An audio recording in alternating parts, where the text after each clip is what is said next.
ரமலான் மாதம் வந்தாலே வானத்தின் வாசல்கள் திறக்குமே. ரப்பு நெருங்கி வருவானே, சைத்தான் விலகி செல்வானே.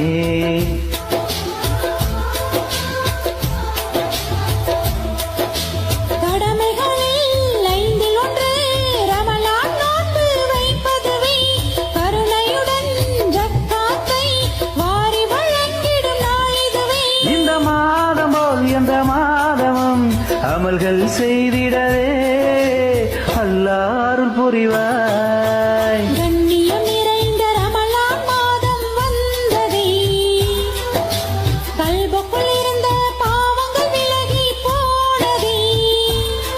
மனம் மகிழ்ந்ததே, முகம் பொலிந்ததே, ரமலான் வரவா